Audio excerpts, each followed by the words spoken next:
When I played Escape from Tarkov for the first time in 2018, I remember being captivated by its obtuse, insanely challenging structure. Like PUBG was to the Battle Royale genre, this promising prototype of what would go on to be called an extraction shooter had so many unique elements going for it, even if it was sometimes completely broken in its early access state.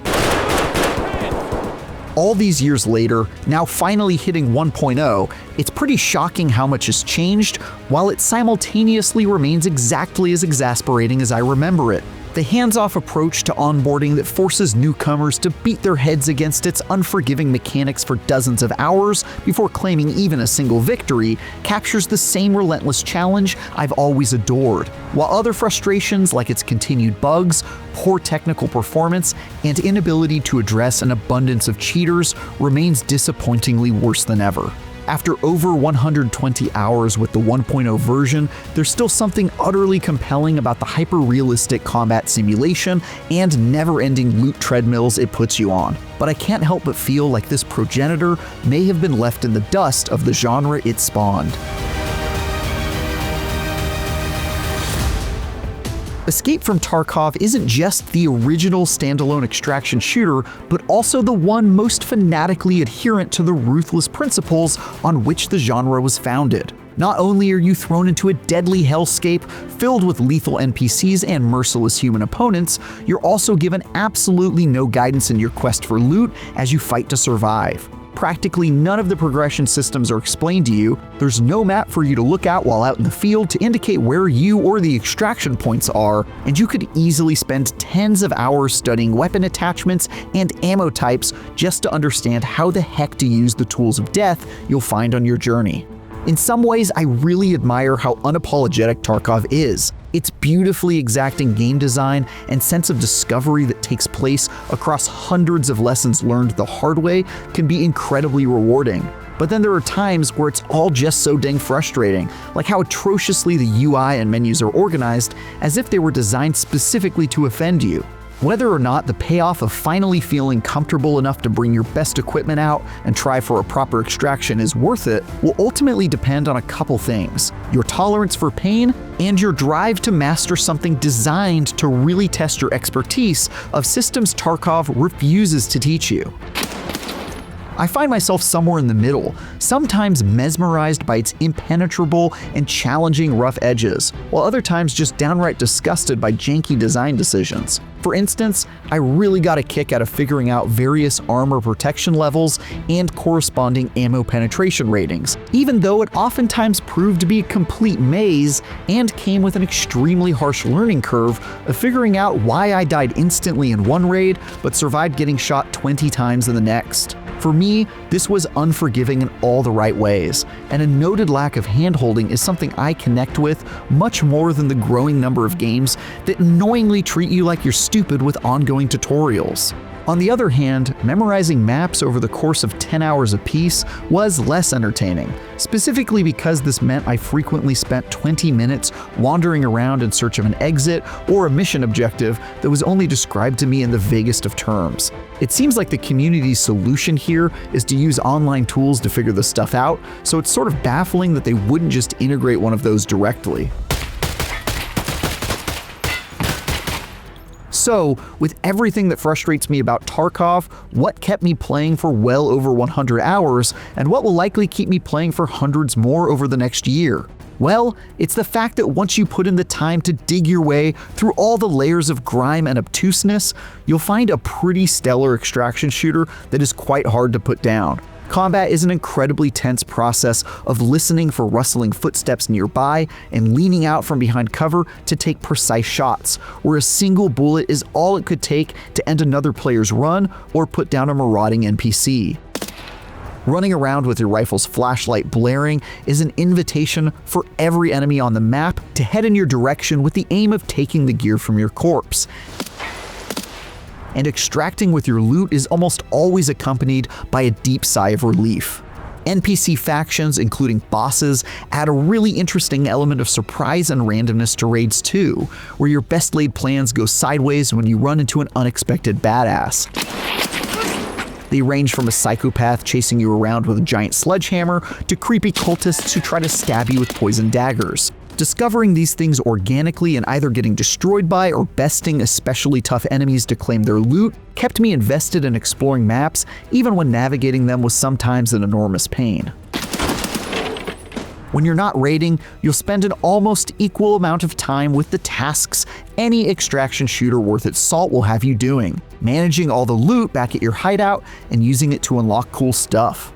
The UI built around those activities is downright bad, and you'll have to work to figure out some of the unintuitive systems that compose them. But the loot game is just about the best one out there once you do. It puts you on a beautiful treadmill that realistically takes thousands of hours to properly complete. That rewarding sense of forward momentum isn't always there, as you'll spend lots of time just grinding for cash by selling everything you find out on raids to vendors and stuffing your pockets with an absolutely obscene amount of nails and screw nuts to craft items you need back at your base. But it's hard to argue that developer Battlestate Games hasn't created one of the longest, most consistently enjoyable progression systems out there. The upgrades in question range from facilities in your hideout that let you do things like restore your damage taken for previous raids faster, store more loot in your stash, or test out your weapons at a firing range, almost all of which are genuinely worth the effort to unlock, though many of those demand a whole hell of a lot of resources in order to do so. You'll also have an absolutely enormous list of story missions and side quests to complete, special items to unlock from vendors by exchanging rare materials, and more. Missions run the gamut of killing a certain amount of enemy combatants or looting specific items while out on raids, to more involved, plot-focused stuff like a side quest where I set up camcorders all over a warehouse to record myself killing people, presumably to then cut it into a sick highlights reel. Take this, you motherfuckers! Sure, actually chatting with each of the vendors, who only speak Russian and have little in the way of personalities, is a waste of time that only highlights how not great the story is. But in a game about loot and long-term progression goals, Tarkov absolutely nails that bit, with a truly brilliant Sisyphean grind. Если не хочешь стать добычей, и город наш стал таким местом. One of the upsides of bothering to learn each of Tarkov's 11 maps is that they're all quite diverse and are filled with unique takes on the extraction format.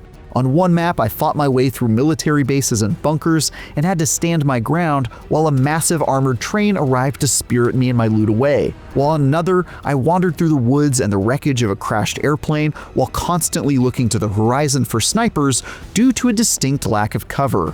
Another level requires keycards to enter and is filled with incredibly good loot, but also has equally formidable foes stalking the halls, while another still is just a massive shopping mall filled with stores waiting to be looted.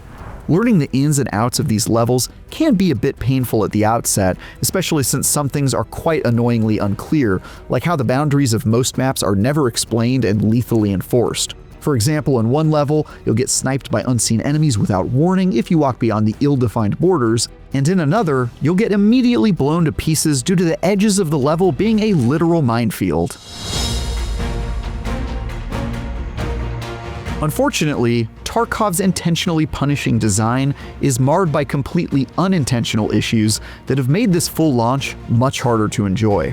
At least in these first couple of weeks with 1.0, there are still numerous bugs I would have hoped to have been cleared up after so many years in early access, like characters getting caught on objects or clipping through walls, desync and rubber banding that monkeys with hit registration, loot that's visible but painfully lodged in the environment so it can't be picked up, and numerous issues with the already ugliest sin menus that make navigating them even more frustrating. And although the servers have never exactly been speedy, it's still pretty shocking that it took me about 5 minutes of loading every time I wanted to enter into a match, during which time my menu was locked up so I couldn't even fiddle with my inventory or engage in stash organizing busy work while waiting.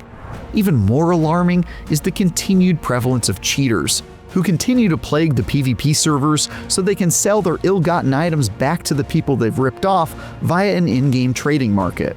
It's all the usual stuff like wall hacks, aimbots, and moving it faster than normal speeds, but in a game where all your loot is on the line, not doing a better job to mitigate this kind of stuff is pretty hard to swallow.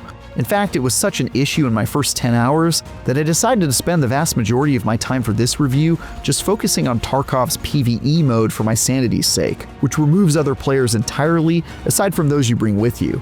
For a sweaty PvP tryhard like myself, forsaking the competitive mode goes against every instinct I have, but with the exploitable state of the PvP servers as they are, it was definitely the right choice. Even if you can look past a lot of the jankiness, which I generally can, you still might be infuriated by the current monetization model. Now, normally cost has no actual impact on the quality of a game's content, but Tarkov is a bit of an exception in that its uber premium packages come with straight up pay-to-win perks that are just about as nasty as can be. Over the course of the past 2 weeks, I progressively purchased all 4 of Tarkov's escalating packages in order to try them out firsthand, which range from the standard $50 version up to a whopping $250 version. And each one offers more appallingly game-changing boons than the last. The benefits granted are incredibly powerful boosts that give you quite an advantage. You can get an exclusive safety pouch that's up to 50% larger, allowing you to keep more of your valuable items upon death. Certain hideout upgrades that offer huge benefits can be unlocked automatically, like a massive amount of additional storage space that normally costs millions of in-game dollars and rare materials to acquire. Most outrageous of all, though, are the boosts to vendor reputations that would otherwise take dozens upon dozens of hours to earn, which are a pathway to purchasing better gear that gives you a huge leg up on progression. It's so insane and shameless that I honestly felt bad playing alongside my friends who had the standard edition.